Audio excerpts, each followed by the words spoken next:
Welcome to Exploring Pathways to Inventing. My name is Jackie Chang. I'm a supervisory patent examiner here at the USPTO in Technology Center 3700. I'm excited to moderate this panel with these bright young inventors, Bishop, Jennifer, and Brian. To start, they'll each tell us a bit about their inventions, and then afterwards we'll have time for some Q&A. So first up, we're going to hear from Jennifer and her brother Brian. 2 years ago, when Jennifer was 9 and Brian was 17, they came up with an idea for a bookmark, which not only marks the page of a book, but can also mark specific lines or words on a page. They filed a patent application in 2019 and then received their approval in 2020. Here's Jennifer and Brian to tell us more about their bookmark as well as other ideas they have come up with. Jennifer and Brian? Hi everyone, my name is Jennifer Wen and I'm in the 6th grade. I live in Folsom, California. Hello, my name is Brian Wen and I'm a sophomore at UC Berkeley. In 2015, I attended a STEM fair in Sacramento and witnessed international students presenting their science projects. However, due to the language barrier, it was hard for them to communicate their ideas with an American audience.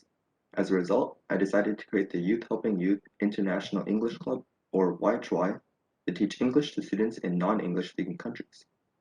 In the last 6 years, YHY has instructed over 50 students from countries such as Poland and China. I've also led teams of YHY instructors to entrepreneurial competitions such as Columbia Business School's Model Entrepreneur.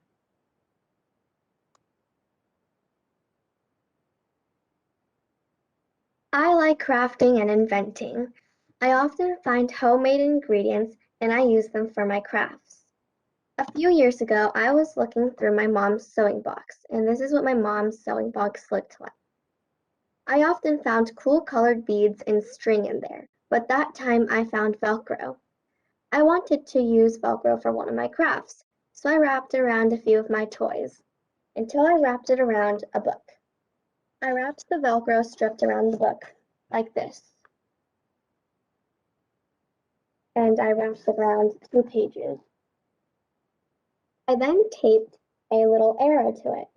I thought this would be a cool bookmarking device, especially because not only it can mark the page that I left off, it can also mark the exact word that I left off on. I wanted to share this idea with my brother, who thought it was also a great idea, but he has a few things to add to it. And here's my brother with the new ideas. Right, so when Jennifer first showed me the bookmark, I was a little bit skeptical about its design and noticed that the arrow could fall off. Nevertheless, after testing it, I realized that it was an innovative idea. To adjust the fragility of the arrow, I suggested replacing it with a window within the bookmark that would allow the readers to see through it. This way, the opening could be placed directly over the last word read, and the user would be able to easily locate where they left off. Another functionality that I noticed was that the bookmark could indicate multiple pages by wrapping around groups of them, as Jennifer just indicated. This would also allow the bookmark to resist falling out of the book. We filed our application for this patent in June of 2019, and after 2 rounds of office actions, our patent was granted in December of 2020.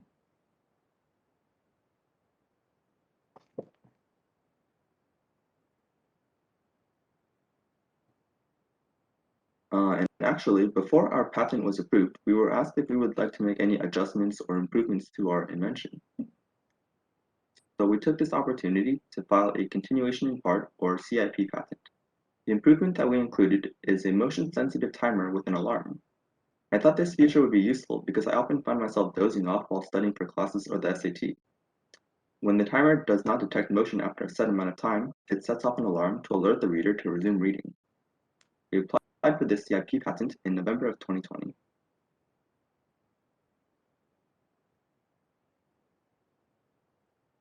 During Christmas of last year, my brother received this UV light sanitizer box. Basically, you put an object inside and turn it on.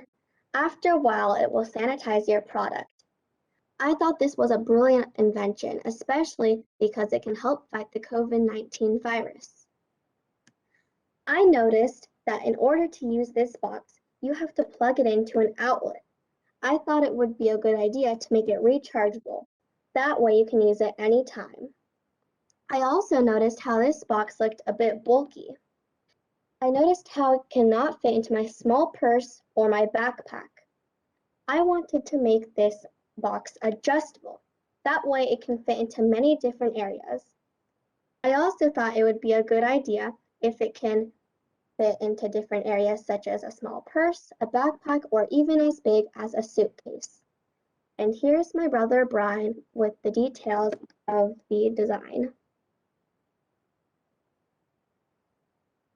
So our inventor's design has a metal frame with a mesh outer surface that will hold any objects that are placed within it. UV lights are mounted on the metal frame inside of the container and shine from all directions to sanitize objects within the mesh body. The spring-like nature of the frame allows the container to expand or collapse its volume to fit conveniently within backpacks or suitcases. And this was our most recent patent application, which was filed last month. If you're wondering how we came up with all of these ideas, we had some brainstorming sessions in our home. We would use these sessions to discuss daily problems in our lives and ideas to help solve those problems. Everyone was welcome to contribute new ideas. If we wanted to have a new idea on top of an invention that already exists, then we were also welcome to share new ideas on that. If we thought these ideas worked really well, then we would consider filing a patent for it to share these great ideas with others. Yeah. So when I first started the patent application process, it was slightly daunting because I thought that only brilliant inventors like Thomas Edison could have patents. But that quickly changed when my mom explained that she had numerous patents within her own company for ideas that she had developed. And this encouraged me to think about potential innovations that I had. I realized that this would be an excellent opportunity to turn my imaginations into reality, and I hope to inspire other inventors to do the same. Thank you for listening to our presentation.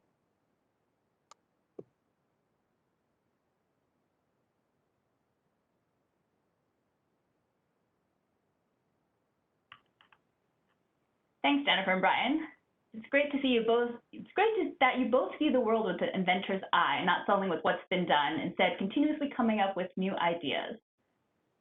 Next up, we're going to hear from Bishop Curry. 5 years ago, when Bishop was 10, he came up with an idea for a device to help prevent deaths of children from vehicular heat stroke. His device, which he named Oasis, blows cold air on a child in a hot car and sends an alert to parents and first responders. He filed a patent application in 2017 and received his approval in 2018. Here's Bishop to tell us more about Oasis. Okay. Hi, my name is Bishop Curry. I'm currently 15 and I go to school to Melissa High School. So basically how it all started was actually down the street from me.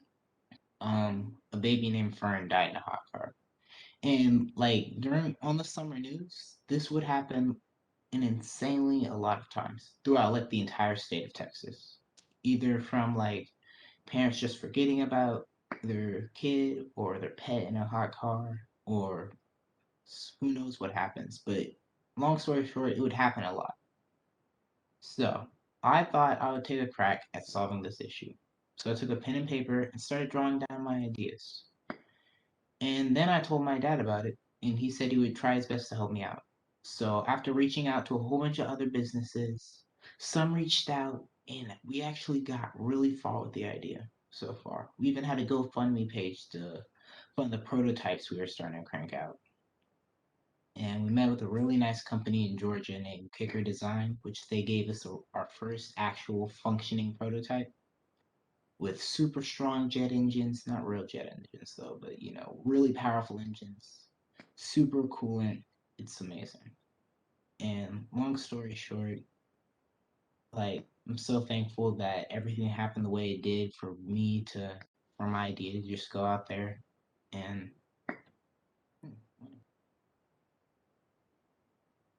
that would wrap it up. I feel like there's a lot more to the story which I can try to remember, but I feel like I can answer a lot more questions on questions and answers when it comes up. So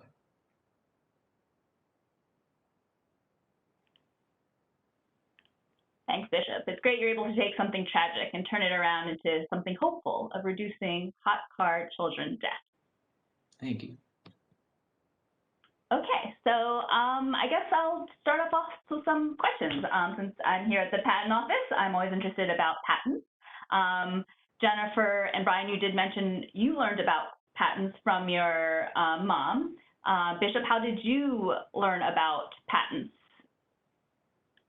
Well, for me, it was just the process of getting this idea out there, and then my dad would just tell me about it, so I can keep my ideas and make sure they get out there. So. Oh, and what point in the invention process for all of you, did you decide to file a patent? Like how did you decide this was something that, you want to spend the money and pursue a patent versus, maybe this is not an idea that might be patentable? I guess we can start with Brian and Jennifer. Well, I can answer that. So, or Jennifer can go first. okay. So I actually thought about this idea for kind of a long time, and so my brother said how he wanted to upgrade it, I guess. And we thought about a bunch of different prototypes as the window instead of the arrow to make it better. And we thought that this idea would really help some people. And we wanted to share idea with others. And so we decided to file a patent for it. Now my brother can share. Yeah, so I think the key moment for us was like our mom had just filed another patent, so she was in that like cycle of continuing to file patents. And then I think when Jennifer came up with the bookmark idea, I guess the turning point was when I started using it to facilitate my SAT studies. I found that it was actually really helpful when I didn't have to keep inputting more bookmarks within all my pages. I could just flip really easily. So I thought that was a really great idea, and I actually wanted to share it with everyone. So that's, I think, the moment for me. How about you, Bishop? Well, the moment for me was when I saw all the support I got from my friends and family in my community, and thought it was actually a really good idea to spread my idea out there and do everything I can to bring it into the world. Did any of you do any searching beforehand, or did you just, bring it to attorneys to help you with the process, or how was that part of the process? Bishop, you want to continue? Oh, okay. Well, we actually did some research to see if it already existed, and we found some really similar ones, but none was actually like mine, so we were able to patent it successfully. Brian? Yeah, so I think we had a similar process. Once we had our idea, we contacted patent attorney offices and just to check if there were similar ideas out there. And once we were notified that there wasn't one, we were able to move forward through office actions and other procedures.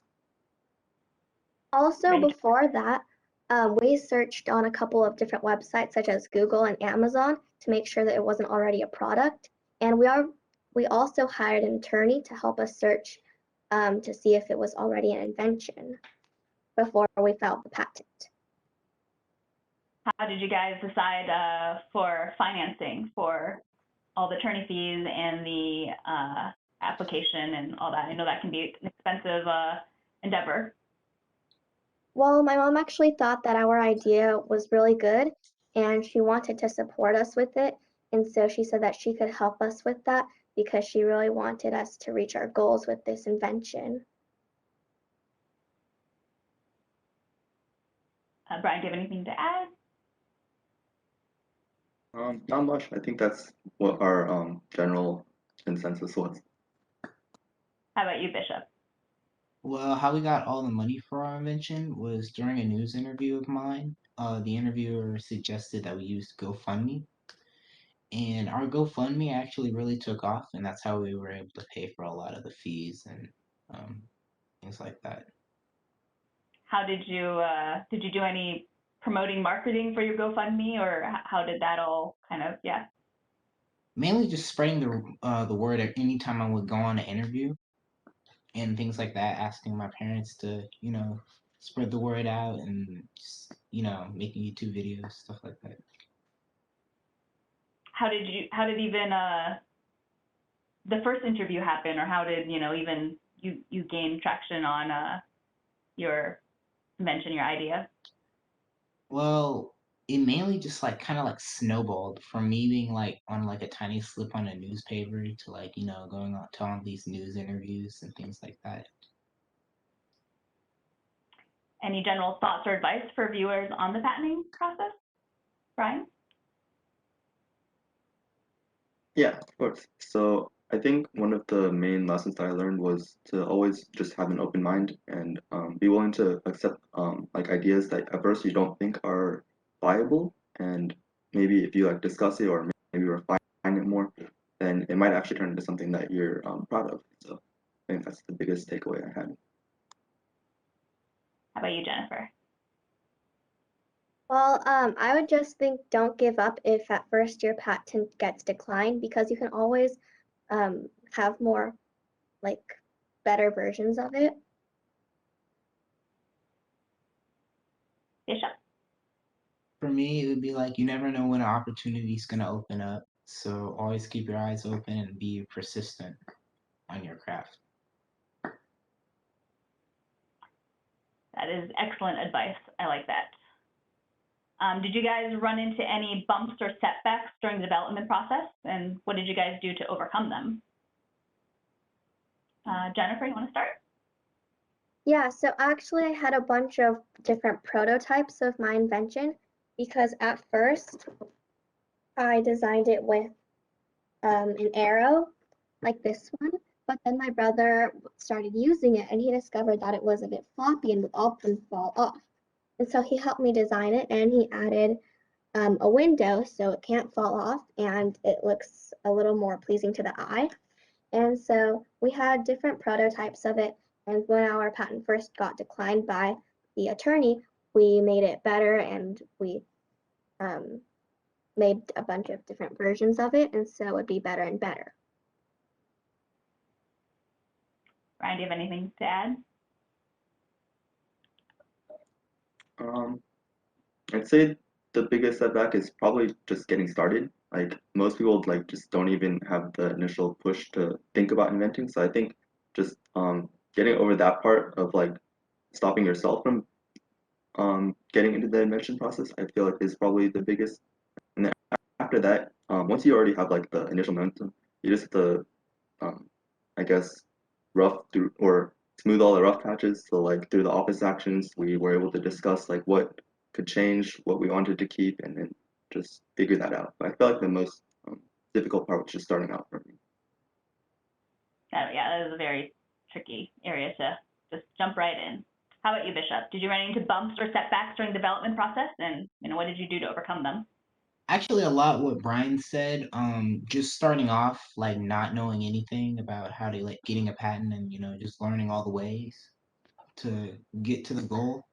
And there would be like a lot of scammers saying they would try to like help your idea, and we just have to learn to avoid them. It's mainly a learning process. So starting off and trying to learn your way through for me. Yeah, I imagine actually hitting all those bumps and setbacks and spending time learning, that can be discouraging. Do you guys have any tips, or how do you battle these feelings of being discouraged, maybe fear of failure, wanting to give up? Brian? Yeah. In terms of discouragement, I mean, I try to just have like a positive mindset. So I feel like it's something that I want to do. So it's like maybe like a side hobby or like a passion of mine. Where it's not like I feel like I'm being um, forced to make a patent. It's just something I want to do for fun. So it's not really much of a discouragement. It's just like you get setbacks, but then you're just trying to like solve the problems. Like it's kind of like a puzzle for me, where it's like there's problems that I have to solve, and it's just more of a fun activity for me rather than getting discouraged. So I feel like I just take it as a challenge to keep moving forward. Jennifer, I think you had Something to add? Yeah. So I just think about how this invention could help other people and how I like creating stuff and making stuff. And so it's really just a positive mindset for me. Bishop? For me, it was just like I just had to keep on hoping and stay determined because I knew there's going to be more opportunities out there, and sometimes it might not be there, but just keep pushing on. That's for me. Good. Jennifer and Brian, do you have any tips on working with others, especially, I guess, as family or even more so as siblings? I'm sure working together and collaborating can be tough. Whose ideas get added, which one? Yep, go ahead. Yeah, at first I didn't really think the window was practical, but then I listened to my brother and I thought, oh yeah, it does kind of fall off. And so I thought the window was actually a really good idea. And my brother had a lot of suggestions, and I thought that most of them were actually really good and really helpful for the invention. And for my family, I think they were just really great and really positive, and they really like made us, I guess, supported us with the invention. Brian? Yeah, I'd say definitely communication is key. So if you have an idea, just say it. If you have suggestions, say it, and just always be supportive. So never just like put down an idea because I think I mentioned earlier, like even if it's something that you might not think works in the beginning, you might be able to refine it or maybe talk it through and then gain other ideas. So like even if you think an idea is bad, if you say it out loud, someone might get an inspiration from that. So it's always communicate and um, say what you're thinking. That's good Also, advice. um, I think, as my brother said, good communication is a really good thing because if he just added something to the prototype and he didn't even tell me, or I added something to the prototype and I didn't tell him, then we would get all confused and we wouldn't really know what to do. That's yeah, it's good advice. How do you guys have? I know Brian, you're in school, you're away for school, and Jennifer, you're at home. How is coordinating schedules, or are you able to find time to talk to each other, or how does that? Yeah, so we spent most of our time inventing together back when I was in high school and over the summer. But now we have um, weekly or monthly like FaceTime, so online video calls, and we're still able to communicate and share ideas that way. Uh, So, Go ahead. a lot of our ideas, like our different prototypes, they come up to us in summer, and so we all, a lot of the times work together in the summer break. But we do come up with some new ideas during FaceTime and video calls. That's excellent. Bishop, I know you're not working. Oh, go ahead. And also, if we come up with any new ideas to our inventions or new inventions when we're not with each other, then we can just tell each other about the new ideas and then we can help each other with the inventions. That's good. I'm glad you guys have good communication and keep in touch because I think that helps a lot. Bishop, I know, yeah, you're not working per se with a direct co-inventor, but I'm sure you've had plenty of people help you along the way. Do you have any tips or thoughts on working with others, or Yeah, even you being the lead and having to communicate with others? just actually just like keeping an open mind because sometimes whoever you're working with might say something you haven't thought of before and would actually be like really helpful, really help you out in the long run. Because I remember working with one of my engineers at Figure Design, and they mentioned instead of using a LiDAR sensor, well, no, actually, instead of using a CO2 sensor, because those are actually pretty expensive to detect to see if like the child was still in the car seat, used a LiDAR sensor, which are in like Xbox 360s, if you remember, the Kinect where it would like mimic your movements. Use one of those, and it would actually be way more cost efficient and maybe even works better than the CO2 sensor. and it would help me out in cost in the long run. And I wouldn't have actually made it if because due to money setbacks if it wasn't for that. So On that note, can you tell us a little bit more about the prototyping process? Again, how do you decide what materials to use? Again, I guess it sounds like at least for the LiDAR sensor, you had ideas from other people, but where did you come up with what sensors to use in the first place, what sensors to add, et cetera? well, my patent's actually very broad, so it's not really decided on what sensors I have to use based on my patent. But learning about all these different sensors, since I have like 2 prototypes, was a real challenge. But we overcame it and found the perfect sensor just for the Oasis. So, and also like for the materials to use, well, for me specifically, since it's just going to be like either mounted in a car or built in a car, it could be made of literally anything. So, but my prototypes, one of them is made of 3D printed plastic, and another one is like all the components spread out on a board. So, And I think so you've been working with companies to maybe start licensing your patent, or how is that process, and how did you even get in touch with, where do you even begin to start that that process? was complicated. But I remember my dad mainly covered that part of the process when it comes to patents and things like that. So he and your attorneys helped you out with figuring all that stuff out. Mm. Do you get to help with the decision process of, who to go with or any of that? Yeah, I had my word in it, but we actually had some pretty good attorneys, so things went good, smoothly. How about you, Brian and Jennifer? How did you decide what materials to use? Like, where did the Velcro idea come up with versus, just a paper bookmark, all of that? Well, actually, the Velcro idea came to me when I thought Velcro was a better idea than paper because it can adjust the size and it can like connect, I guess, without any trouble because the material is Velcro. And also, with the modern technology on our most recent prototype of our bookmark that my brother came up with, we use modern technology to make our bookmark have more functions and even better than before with just the bookmark. And with the technology, we can make a bunch of different things with it, like the alarm and the sensors.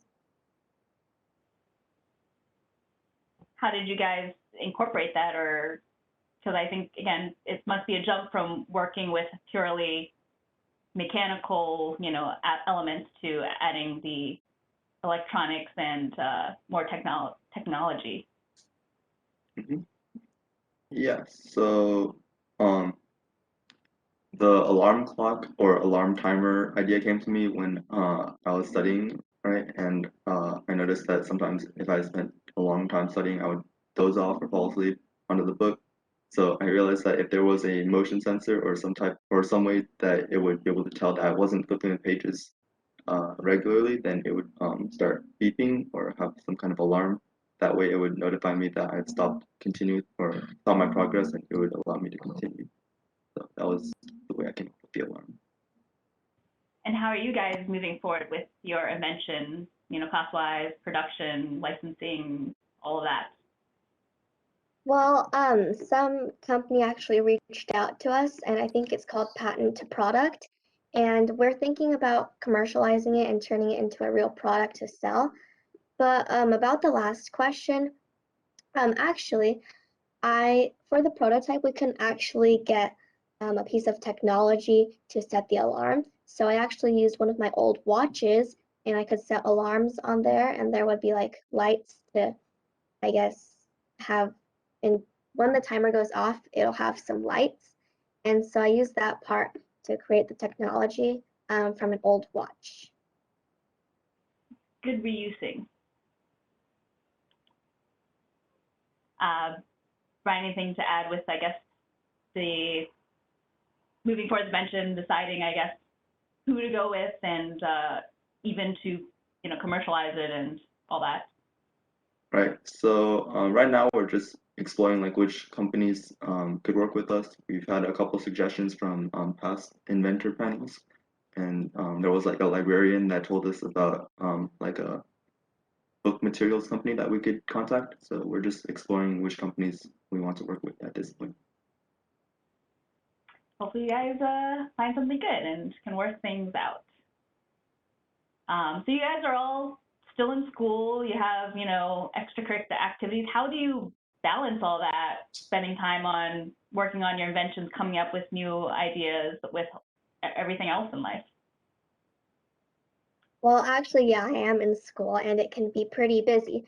But a lot of the times when I finish my homework and my projects, I have some free time and I use those times to come up with new ideas, like with materials from my home. I use them for crafts like Velcro.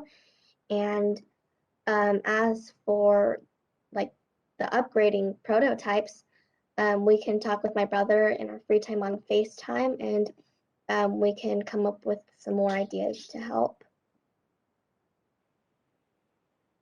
Brian? Yeah, so I guess Google Calendar is my best friend. I have all my activities listed out and I try to get my schoolwork done as early as possible so then I can make free time for my extracurriculars.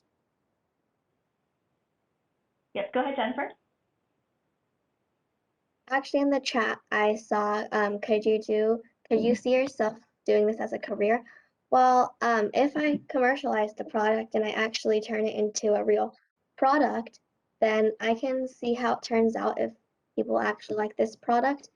But honestly, I feel like it would be a pretty helpful product for me. But yeah, I'm just not really sure yet. We're still looking to see if we should turn this into a real product. How about you, Bishop? How do you balance schoolwork, extracurriculars, everything? I'm sure this has been taking a lot of your time, especially, again, this has been at least 5 years, I think it was, 6 years? Yeah. Well, when I had to like balance all those things, I would usually on the weekends or like during the break, I would research like companies that use the materials that my invention could have, and then I would work with my dad to reach out with them, and mainly just research on my part. So when I had time. But how do you, I guess, fit that in, or do you have any tips on, I guess, time management or prioritizing or anything? Well, for me, I would usually have to schedule things. Like I would set timers on my phone to make sure I do it at a certain time. Well, like either after homework or take a break and work on your invention, and then go back to homework. Just trying to fit it all in. So. And can you see yourself doing this as a career, or what? In general, what do you see? What do you have plans for the future? Focusing on this and inventing, or do you have, another job or go ahead, career? Yep.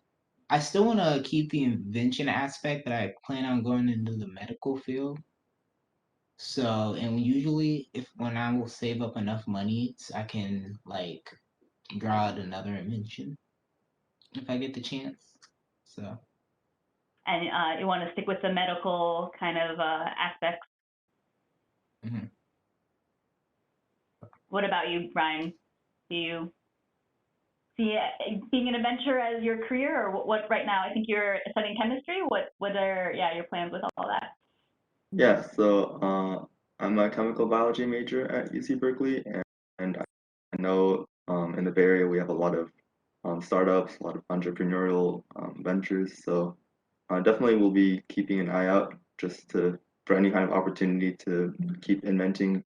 I'm also thinking about the medical field, so definitely a lot of technology that could be used for that too. So yeah, I feel like that will be a big part of like what I'll be doing moving forward. And how is that tied to? I know you have your Youth Helping Youth International English Club, which is different from, I guess, inventing per se and the chemistry, biology, medical field. Do you see yourself doing more things like that? Is it a business or is it just organization? Can you say a little bit more on the Youth Helping Youth International English Club? Yeah, so it's like an organization that I created. So it's kind of like where adolescents or teenagers in America use what they learn from their English classes and they teach that curriculum to students in other countries. And I feel like it's beneficial because it teaches us leadership, communication, organization, business, but then also teaches us how to run a business and then communicate with others and then deal with the financial and the business aspect. So I feel like it's a really good project and also just a nice way to like learn um, like business skills, I guess, and communicating. Yeah. Especially that like one-on-one with the students and also teaching a group. So there's different dynamics. Sometimes when you're teaching one-on-one, it's different because you're getting that personal connection. But then when you're teaching a group, it's you have to be able to spread the spread the working like or spread your time with more people. So. Do you think you'll solve in an MBA or, again, go down that path, or unsure at this point? Probably not because medical school. I don't know. I'll see. But definitely just the communication aspect was what was I guess the most important part for me. Okay, so again, the helping people and getting okay, got it. Jennifer, you had something? Yeah, so this patent has led me to kind of want to be a patent attorney because I really want to go through with the inventing aspect of it, but I just want to see where this patent takes me. And I also saw in the chat, do you have any trademarks for your product? Well, the company that reached out to us, we didn't really go through with that plan yet. We're still thinking about it, so not at this point, but maybe in the future. How about you, Bishop? Do you have a trademark for your products, or are you thinking about trademarking anything? Your Oasis name, or if you have a logo or anything? Well, we've already have a logo and everything, but not that I know of anything about trademark yet. So I guess that's all the something information I have. something to think about. Maybe do some more research on. Yeah. How do you guys work with others your age to promote invention? Brian, want to start with that? Yeah. So I think one method would be YHY that I do. So when I started out, I just recruited my friends from my school, and I asked them if they would like to teach English to other students. So that was like entrepreneur innovation, and then I also led them to like business competitions. So I think I mentioned Model Entrepreneur. There was also Pitch Fest. So just getting my friends basically involved in entrepreneurial ventures, and then um, like just going through the process uh, of presenting to other people and sharing our ideas and just communicating with them. How about you, Jennifer? Do you talk to your friends at school or anything about your bookmark, and how do you promote invention with them?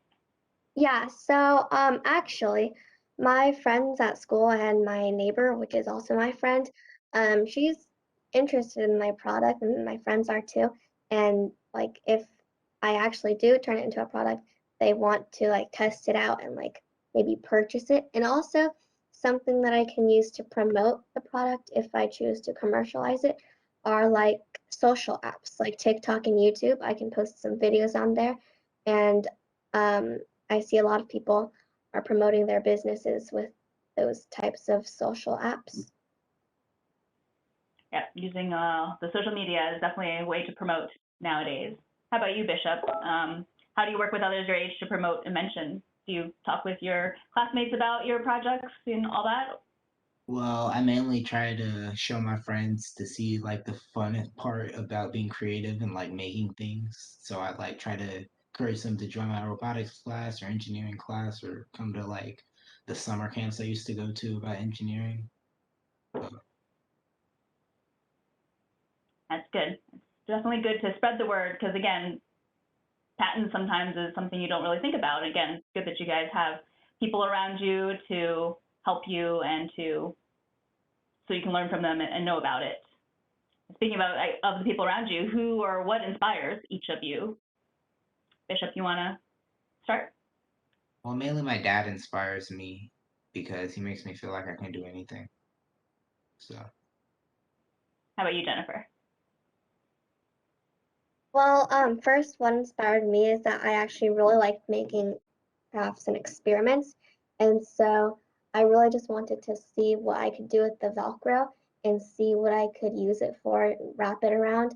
And so that really inspired me because I love making crafts. And also my parents, they were really supportive with it, and my brother. And how about you, Brian? Yeah, I'd say my biggest inspiration is probably just my family. They definitely showed me a lot of ideas that I got, and then also encouraged me to keep moving forward with innovations. And then I also noticed in the chat, what is the best advice you could give a young inventor who may need help in moving ahead with getting a patent? I would say definitely get a mentor, so someone that has either gone through the process before or has done a lot of research and like feels like they know what they're doing, and also get in contact with like USPTO members. Like they're really friendly, and they definitely have a lot of good advice and good resources. Go ahead, Jennifer. So, actually, what's something I recommend is like at the invention convention, if you have an idea that you don't know if you should put as a patent yet, you can put it in those types of events and you can use them for competitions and things like that. But also, I would recommend searching around like on the internet if your invention is already a product yet. How about you, Bishop? Have any advice for a young inventor who may need help moving ahead with getting a patent? See, Brian said it the best that anybody could put it. Yes, get somebody who's already experienced and already has been through it all. Because me and my dad had to talk to somebody that's already had like tons of patents already and see what the best step is. So yeah. And who was that for you? Was it a friend or was it an attorney? So for Jennifer and Brian, it was their mom. Who was the person you talked to? I'm pretty sure only my dad knows who it is. He got the most advice. So a good topic to talk to people about. And yes, we are very friendly here at the patent office, so definitely patent office is a good resource as well. So how do you guys know when to stop? I guess, each of you have their inventions you're trying to upgrade and make a little bit better. When do you make a decision to kind of, I guess, can either continue to upgrade, improve your current invention versus kind of shifting and working on a different idea? Brian? So again, I guess, Yeah. where do you draw a line of, I guess, instead of your bookmark to continue and upgrading that versus, I guess, you also now have the sanitizing invention as well? Yeah, so I feel like for the bookmark, we kept it simple. We didn't try to add too much to it. So just have that idea. And then the CFP, so like we mentioned, once we filed the application for the bookmark, they asked if we would like to make any other like adjustments to it. So that's when we had the idea of doing the CIP continuation part. And that was just because I thought of another idea to add the alarm. So it's just like when we get another idea, we talk about it, we see if it's something we would like to add, and then if we all agree, then we'd go ahead with it. And the sanitizing container was just another idea we had, so completely separate. We kind of like developed them at the same time, so it's like you don't have to just work on one patent at a time. You could do multiple if you have the ideas for it. So we don't really ever stop inventing. It's just like when we get more ideas, we just keep going forward. Jennifer, you had more to add? Yeah.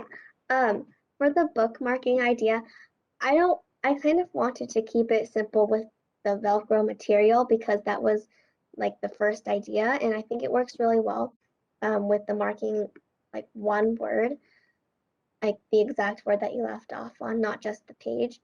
And as for the sanitizing device, that one just came to us when I thought that I really wanted one of those boxes, but we thought it looked a bit bulky, and so we just thought of those ideas.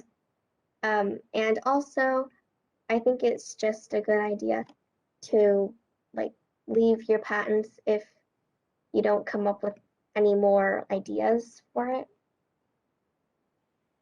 How about you, Bishop? Do you have other ideas, or right now are you focused on just your Oasis, and how do you decide what to spend time on?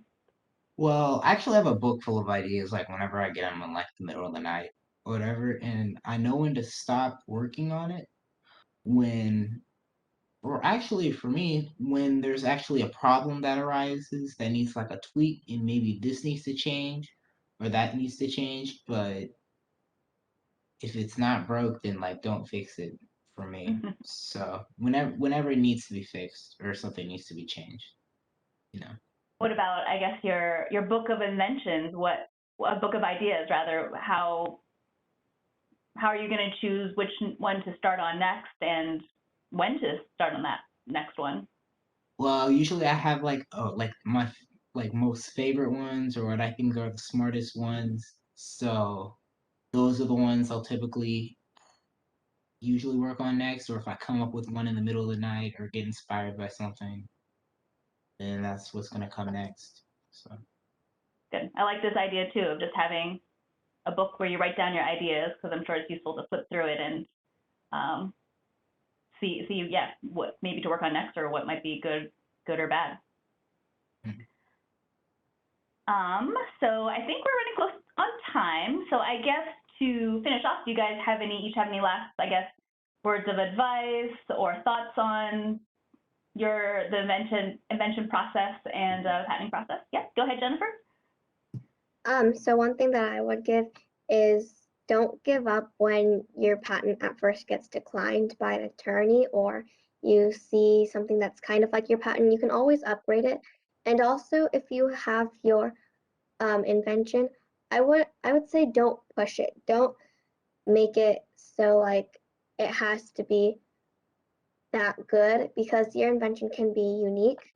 But yeah, I would say that just search around at first to see if it's already an invention. How about you, Bishop? for me, it's just like be patient and persistent because things are gonna run smoothly. They almost never do. So, and things take time because right now my invention basically took like 1/3 of my current life and it's still going. So, things aren't going to be perfect, but that doesn't mean they aren't going in the right direction. That is excellent advice. How about you, Brian?